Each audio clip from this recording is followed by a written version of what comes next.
फरवरी में ये सरकार बनी थी, तब से लोगों के अंदर रोज का माहौल था, डर पैदा था अपने रोजगार को लेके। कैसे ट्रीट होगा हमारा, फ्रेशर की तरह ट्रीट होगा? हमारा तो कोई मोल रहा ही नहीं इसका मतलब। या अपने हक अधिकारों के लिए लड़ना, अगर उसका परिणाम ये हो सकता है तो ये देश में जितने लोग रह रहे हैं ना, यहाँ से भाग जाएंगे। ना सैलरी बढ़ी ना कुछ, इस बार तो नौकरी से हटा दिया बस सीधा सीधा। पार्टियां आएंगी, पार्टियां बनेंगी, पर ये देश रहना चाहिए, ये लोकतंत्र रहना चाहिए। हम भाई एग्जाम के थ्रू लगे हैं, हम कोई वैसे नहीं है कि भाई पैसे दे के लगे, घूस दे के लगे हैं। सभी लोग MBBS है, बल्कि उससे भी ज्यादा क्वालिफाइड डॉक्टर है। खोला क्यों है जो बंद करवा रहे हैं? पब्लिक को परेशान करने के लिए। हर चीज के मतलब ये दवाई को तरीके से बताते हैं कि इस टाइम ये खानी है, इस टाइम ये खानी है। 500 मोहल्ला क्लिनिक एकदम से कम करने का मतलब है कि दिल्ली की आधी हेल्थ फैसिलिटी को बिल्कुल खराब। हम बुजुर्ग आदमी कहाँ जाएंगे दवाई लेने? सारे सीनियर, कोई MS पोस्ट से रिटायर्ड है, गवर्नमेंट से, कभी कोई प्रोफेसर पोस्ट से। दिल्ली की सरकार ने आज 2000 कर्मचारियों को बिल्कुल सड़क पे ला दिया। और पेशेंट को रियलाइजेशन ये होता था कि मोहल्ला क्लिनिक अगर है तो हम जीवित हैं।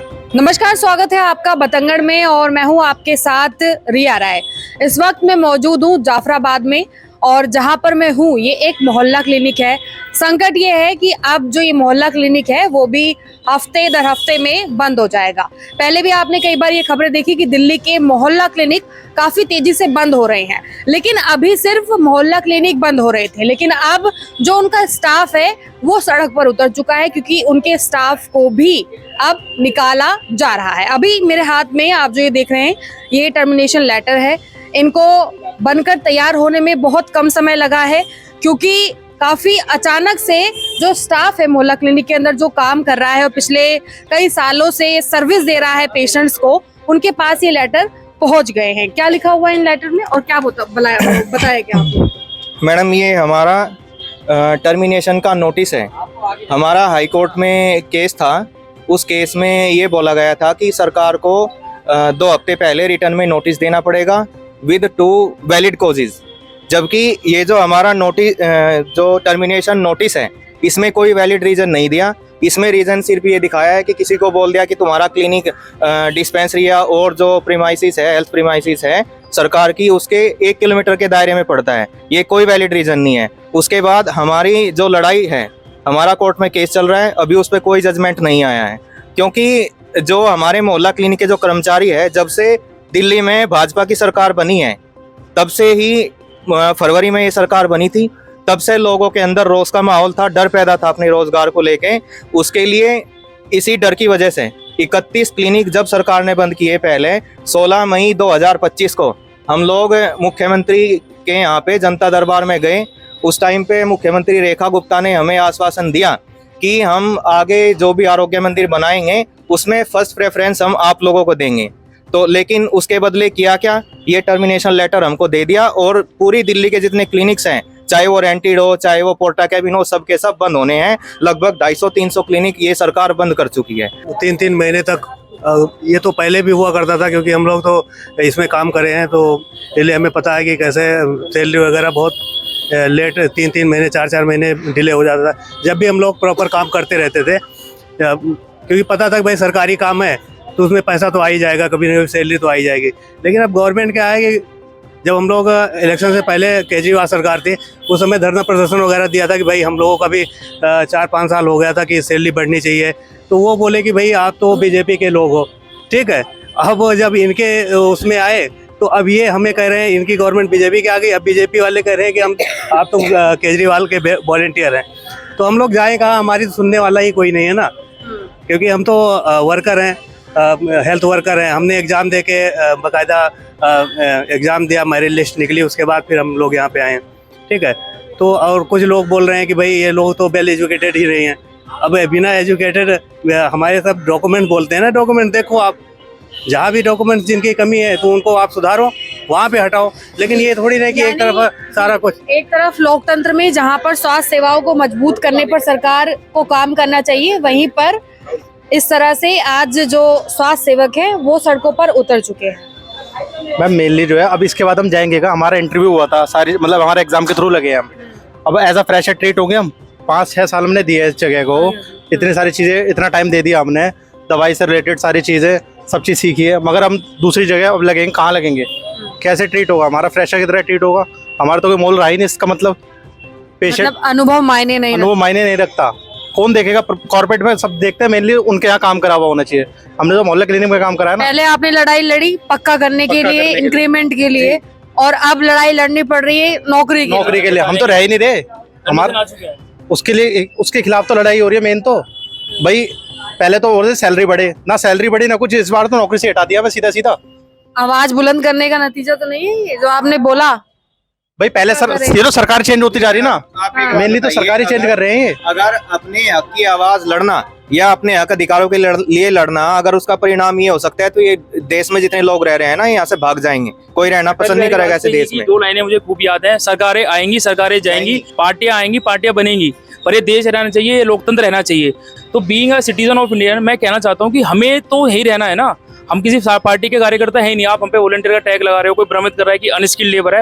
आप हमारी डिग्री चेक करिए, हमारी क्वालिफिकेशन चेक करिए, उसके बाद आप डिसीजन लीजिए। जी, अब आप लोगों की आखिरी क्या मांग है? हमारी मांग ये है मेनली कि हमें कृपया यहाँ पे रखा जाए। हम भाई एग्जाम के थ्रू लगे हैं, हम कोई वैसे नहीं है कि भाई पैसे दे के लगे, घूस दे के लगे। नौकरी है, कॉलेज से पढ़े, ऐसे नहीं कि किसी फर्जी जवाड़े से कहीं से भी डिग्री करके आ गए यहाँ लग गए, बैठ गए, ऐसा कुछ नहीं है। और कहाँ गया वो माननीय जो हमारे देश के प्रधानमंत्री हैं मोदी जी, जो आकर यहाँ पर रैली करते थे चुनाव में, जो ये कहते थे कि जनहित की कोई योजनाएं बंद नहीं होगी। पूरा देश इस बात को जानता है हैं। और जो एक कर्मचारी है बहुत दुखी है, क्योंकि लगभग सबको टर्मिनेशन मिल चुका है। अगर सरकार को क्लिनिक बंद करने ही है, जो भी सरकार के जो प्रोजेक्ट चला रही है, हम ये नहीं कहते भाई आम आदमी मोहल्ला क्लिनिक प्रोजेक्ट में अगर आपको कमी लगती, हेल्दी पॉलिटिक्स ये दिल्ली की जनता तब मानती उस चीज को कि जो कमियां मोहल्ला क्लिनिक में आम आदमी पार्टी की सरकार के रहते हुई है, उनका आप सुधार करते और इन लोगों के रोजगार की व्यवस्था करते। बजाय इसके आपने तो लोगों को मजबूर कर दिया सड़क पे उतारने के लिए। रेखा गुप्ता की सरकार ने लगभग 2100-2200 लोगों का स्टाफ मोहल्ला क्लिनिक में है। अब उन लोगों को मजबूर कर दिया है सड़क पे उतरने के लिए, क्योंकि सबका रोजगार छीनने का काम इस सरकार ने किया है। और हमारे ऊपर आरोप लगाते हैं कि ये लोग वेल क्वालिफाइड नहीं है। ये रहा हमारा, देखो ये 2019 का रिक्रूटमेंट है जो अखबार में निकला। इसके तहत सब लोगों ने अप्लाई किया और फिर एग्ज़ाम हुआ, DHS के थ्रू एग्ज़ाम हुआ और मेरिट बनी। मेरिट में जो सबकी मिनिमम क्वालिफिकेशन जो थी, ये देखिए, ये हमारी मेरिट लिस्ट है, ये रिक्रूटमेंट ऐड है और ये अखबार का रिक्रूटमेंट ऐड है। इसमें जो डॉक्टर है यहाँ पे मोहल्ला क्लिनिक में, सरकार ने उसकी मिनिमम क्वालिफिकेशन MBBS निर्धारित की थी कि MBBS होना चाहिए। सभी लोग MBBS है, बल्कि उससे भी ज़्यादा क्वालिफाइड डॉक्टर है। उसके बाद फार्मासिस्ट होते हैं, फार्मासिस्ट सभी यहाँ पे वेल क्वालिफाइड है, सब D pharma, B pharma, at least उसके बावजूद M फार्मा तक के लोग यहाँ पे हैं। उसके बाद नर्सिंग की बात आती है तो ANM, GNM, BSc nursing, MSc nursing तक के लोग यहाँ पे हैं। और आज मंत्री रामवीर सिंह बिधूड़ी ये बयान देते हैं कि ये लोग वेल क्वालिफाइड नहीं है, ये टेक्निकली क्वालिफाइड नहीं है। अगर कोई एक एग्जाम्पल पिछले 6 साल की हिस्ट्री रही है मोहल्ला क्लिनिक के स्टाफ की, 6 साल से यहाँ से दिल्ली में कार्यरत है, अगर 6 साल के दरमियान कोई एक दुर्घटना भी किसी भी क्लिनिक में हुई हो तो वो बता दे।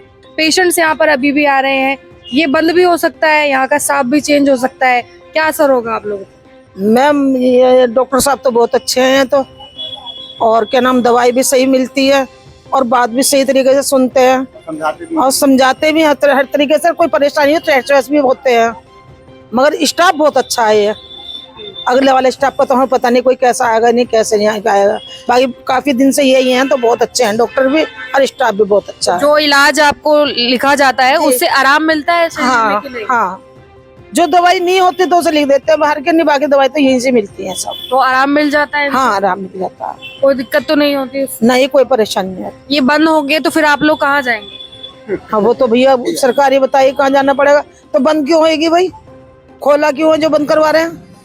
पब्लिक को परेशान करने के लिए, सिर्फ पब्लिक को ही परेशान कर रहे हैं। जो भाई बुढ़े ठहरे हैं, जो आराम से आ जाए ले जाए, तो अब ये बसों में धक्के खाओ या मतलब और बन जाओ, या GTV में कितनी भीड़ होती है ये बताओ, कितनी परेशानी होती है।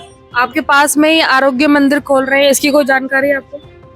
नहीं इसकी तो कोई जानकारी नहीं है। इसमें भी ऐसा ही इलाज मिलेगा?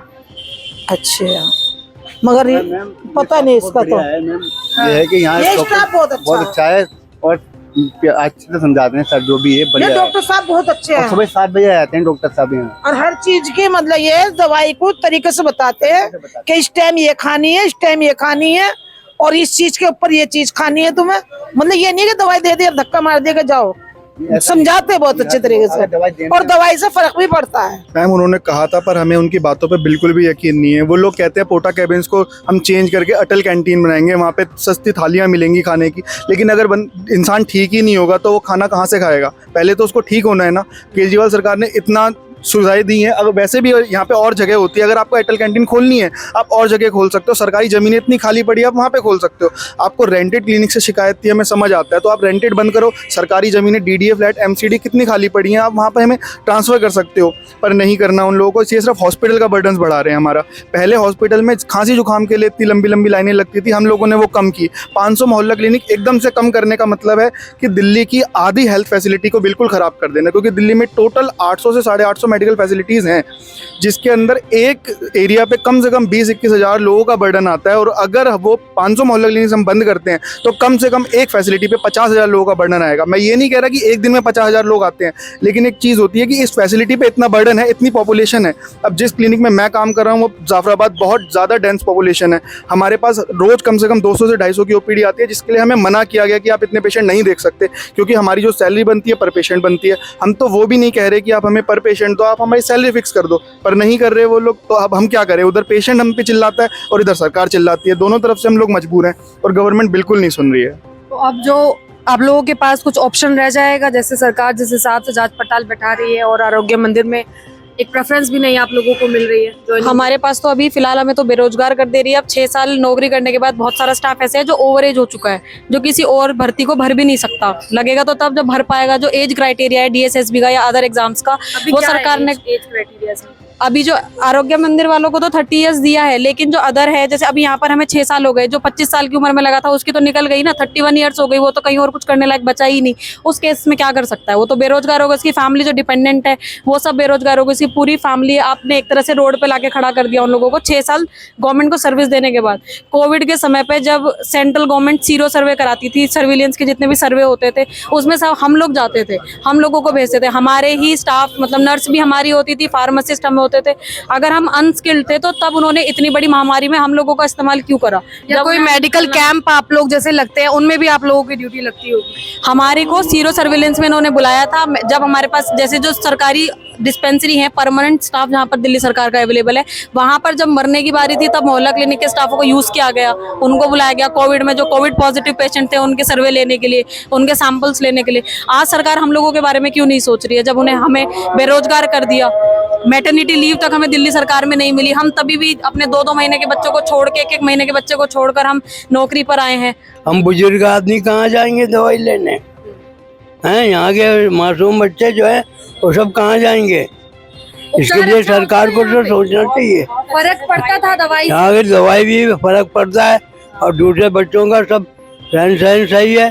ऐसे में ये गरीबों का क्या हाल हो रहा है? डॉक्टर भी बहुत अच्छे हैं और डॉक्टर भी लोग हैं, सब अच्छे हैं, मिलनसार है, सब दवाइयाँ देते हैं। ये सरकार कैसी है कि जो यहाँ का बंद कर रही है? हमारा क्लिनिक को खोलना चाहिए। हम गरीब आदमी कहाँ जाएंगे? बुजुर्ग जो हमारी 80-85 साल की उम्र है, हम कहाँ भटकेंगे? तो ये जो जांच हो रही है जिसके बारे में आप बता रहे हैं, आधार कार्ड होना जरूरी है, जब उससे पहले इलाज नहीं देना चाहिए। क्या पिछले 3 सालों से पहले कभी ऐसा कोई जायजा लिया? अभी ये चीज कल ही डेवलप किया है। कल ही सीडीएमओ जो यहाँ पे आए थे चेकिंग में, तो उन्होंने इस टाइप की बातें बोली है। बोल के हमने ग्रुप पे पहले डाल दिया था, आप लोग ध्यान नहीं दिए होंगे। आधार कार्ड या कोई भी पहचान पत्र मैंडेटरी है। आपकी जानकारी में है ऐसा कुछ पहले से मुझे नहीं। आधार कार्ड तो लाते थे, आधार कार्ड लाते थे, दिखाते थे, ये करते थे, हम लोग उनको समझाते भी नहीं, इसके बिना नहीं होगा। तो अब जिनका आधार कार्ड ही नहीं बना है, तो पहले ये बोला गया कि कोई बात नहीं, कुछ एड्रेस वगैरह नोट करके आप पेशेंट को ट्रीट कर दीजिए। लेकिन अब उसके लिए नहीं, आधार कार्ड, मोबाइल नंबर मैंडेटरी है, जिसको कि क्रॉस चेक हम भी कर सकते, मतलब सरकार कर सकते कभी भी, जो ये पेशेंट सही है या फर्जी है उस पॉइंट ऑफ व्यू से। क्योंकि टैब बंद हो चुका है, तो रजिस्टर पे आप फर्जी पेशेंट भी इंटर कर सकते हैं। तो इसके लिए उनकी सोच ये है, रीज़न ये है।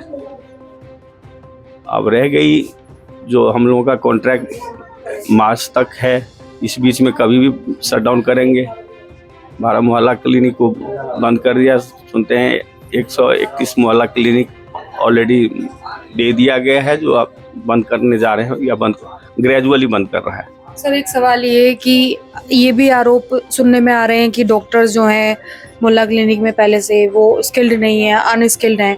तो आप तो पिछले 3 साल से, जैसा आपने बताया, कि सर्विस दे रहे हैं, ऐसे सवाल आप लोगों के ऊपर उठ रहे हैं। अब उनकी समझदारी बहाने हैं। मैं मैक्स का बॉस रहा हूँ, मैक्स परपरगंज सफदरजंग में रहा हूँ, GTV में रहा हूँ, जितना भी है बड़े बड़े टॉप हॉस्पिटल उसमें बड़े पोस्ट पे रहा हूँ। वहाँ पे मेरी 2.5 लाख 3 लाख 3.5 लाख तक सैलरी रही है। और यहाँ पे तो मुझे तो थोड़ा सा गरीबों को तो मैक्सिमी में EWS को मैं स्पेशली इंटरेस्ट लेकर के देखता था फ्री में। तो ये भावना मेरी शुरू से रही है, इसलिए मैंने ज्वाइन किया था। तो मेरे बारे में पेशेंट सबसे आप फीडबैक ले सकते हैं, जो किस टाइप के डॉक्टर, मैं अपने आप कैसे बताऊँ, आज जो कह रहे हैं किस बेस पे कह रहे हैं वो जाने। सारे सीनियर, कोई MS पोस्ट से रिटायर्ड है गवर्नमेंट से, कभी कोई प्रोफेसर पोस्ट से आया हुआ है, अब उसको अनस्किल्ड कह रहे हैं। तो उनकी बुद्धि, उनकी समझदारी इस बेस पे कहाँ से कौन इन्फॉर्मेशन मिला है, किस डॉक्टर से बात किए हैं जो कह रहे हैं कि इलिटरेट है या अनस्किल्ड है। तो हम तो अवार्डेड डॉक्टर है, हमेशा से अवार्ड पाता रहा हूँ, चाहे मैक्स में, चाहे यशोदा में, चाहे धर्मशिला नारायण हो। मेरा 30-32 साल का एक्सपीरियंस है। अब आगे क्या बोलते हैं नहीं बोलते अपने मर्जी से, उनकी सोच है, उनकी विचारधारा, उनकी अपनी समझदारी, वो जाने किस आधार पे वो कह रहे हैं। तब हमने उनके बारे में भी नहीं सोचा अपनी नौकरी के लिए, दिल्ली की जनता के लिए। आज हमारे लिए दिल्ली सरकार ने क्या करा, रेखा गुप्ता ने हमें इस तरह से अश्योर किया था कि तुम लोग बिल्कुल परेशान मत होना, सबसे पहले हम तुम्हें ही अब्जॉर्ब करेंगे, दिल्ली सरकार के आरोग्य मंदिर जितने भी मिलेंगे सबसे पहली प्रेफरेंस तुम्हारी होगी। लेकिन आज क्या करा, सब अपनी बातों से मुकर रहे हैं। बीजेपी सरकार ने, दिल्ली की सरकार ने आज 2000 कर्मचारियों को बिल्कुल सड़क पे ला दिया है और मजबूर कर दिया है कि हम हड़ताल करें या सड़क पर उतरे, प्रदर्शन करें, क्योंकि हम आराम से हर तरह से उनसे बात करके थक चुके हैं। हमारे लिए कोई रास्ता दिल्ली सरकार नहीं छोड़ रही है। उसके बाद मरीज भी परेशान, कर्मचारी भी परेशान, किसका फायदा हो रहा है, किसी का भी नहीं हो रहा। अगर दिल्ली सरकार को थोड़ा भी 2000 लोगों के बारे में सोचना चाहिए। हमारे को अगर कहीं और भर्ती नहीं दे सकते, आरोग्य मंदिर में वो नई रिक्रूटमेंट निकाल रहे हैं, वहां पर भी तो क्राइटेरिया सेम ही है, वहां पर भी तो यही डिग्री और डिप्लोमा चाहिए जो हम लोग करे हुए हैं ऑलरेडी। हम तो एक्सपीरियंस भी है, वो लोग तो फ्रेशर ले रहे हैं। एक्सपीरियंस बंदे ज्यादा अच्छे से मरीजों का ख्याल रख पाएंगे, पर पता नहीं दिल्ली सरकार क्या चाहती है। और वो तो एग्जाम भी नहीं ले रहे, हम लोग तो चलो रिटर्न एग्जाम देकर पूरा क्वालिफाइड होकर आए हैं, वो लोग तो एक इंटरव्यू बेसिस पे ही सेलेक्ट कर ले रहे हैं। इसका मतलब कुछ और धांधलेबाजी है, हम लोगों को फंसाया जा रहा है जी। मतलब दिल्ली में, जहां दिल्ली के सरकारी अस्पतालों में लंबी लंबी लाइनें लगती थी, उन लाइनों का एक समाधान हुआ था मोहल्ला क्लिनिक के जरिए, और आप लोगों पर प्रेशर होता था, आप अच्छे से पेशेंट्स को देखते भी थे, और अब आप ही को सड़क पर उतार दिया। हाँ जी मैम, ये हुआ है। हम जैसे जाफराबाद में काम करते हैं, वहाँ पे ज्यादातर पेशेंट थायराइड के हैं, BP के हैं, उनको हर तीसरे दिन दवाई चाहिए। अगर हम लोग ये क्लिनिक बंद कर दिए जाएंगे तो उसके बाद वो पेशेंट की भीड़ वहाँ पे जाएगी अस्पताल में। वहाँ पे पहले से ही 400-500 मरीज लाइन में होते हैं, तो हमारे साथ साथ मरीजों के लिए भी बहुत बुरा हो रहा है, पेशेंट्स के लिए भी बहुत बुरा हो रहा है। वो छोटी छोटी चीजों के लिए, खांसी जुकाम के लिए कौन लाइन में लगेगा? 4 घंटे लाइन में लग के एक गोली मिलेगी, हमारे पास आते हैं 10 मिनट में गोली मिल जाती है। तो ये बहुत एक गलत दिल्ली सरकार ने फैसला लिया है। हम लोगों को ये बोल दिया है कि हम अनस्किल्ड है, अनस्किल्ड हम है ही नहीं। आप हमारी डिग्री देखिए, डिप्लोमा देखिए, एक्सपीरियंस देखिए, उसके बाद आप लोग बात कीजिए ना जी। मतलब 4-5 साल से, 6 साल से इलाज जो कर रहे थे, आज वो क्वालिफाई नहीं है। आप पेशेंट हैं? हाँ जी। कैसा उपचार करते हैं सब?